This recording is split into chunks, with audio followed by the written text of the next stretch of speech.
Kanalımızdan herkese merhaba. Ne yaptık? Bir devir ölçümü takometre yaptık.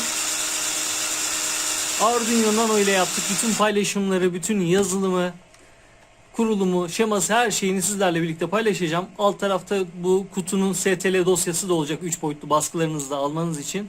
Gayet şık, ele şık bir şekilde oturan, rahat bir şekilde oturan. Burada bir tane sadece bir test butonumuz var. Buna basıyoruz ve ekranda, oled ekranımızda kaç RPM olduğunu gösteriyor. Lazerli. Bakın şu anda 520-518 RPM. Gelin bunu kıyaslamak için kalibrasyonlu bir cihazımıza bağlayalım bunu. Hatta daha da net ölçüm yapmak için lazerini kullanmayacağız. Direkt milini kullanacağız burada ki tam net bize göstersin bakalım. Evet, görüyorsunuz 522, 516, 517. Yani bizim az evvel ölçtüğümüzle neredeyse birebir aynı. Bu tamamen motorun burada hızıyla değişiyor. Hadi gelin birlikte nasıl yapmışız bunu izleyelim.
Check the mic and make sure it sound right, boys.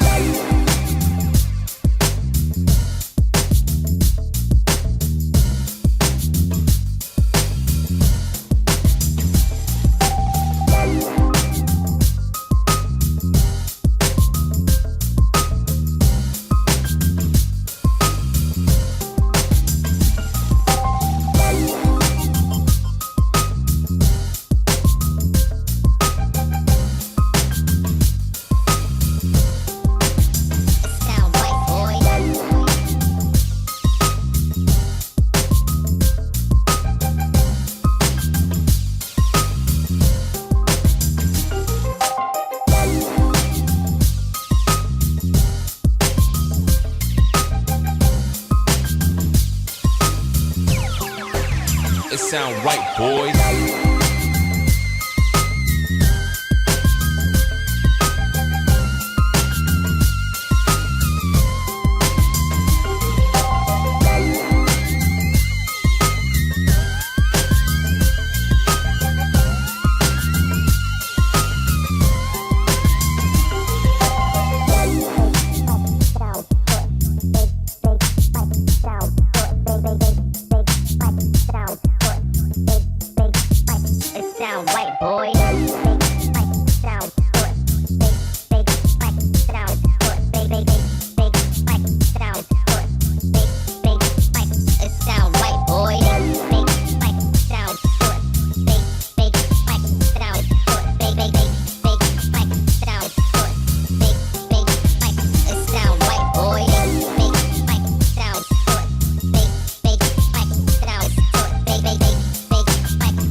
sound right, boy.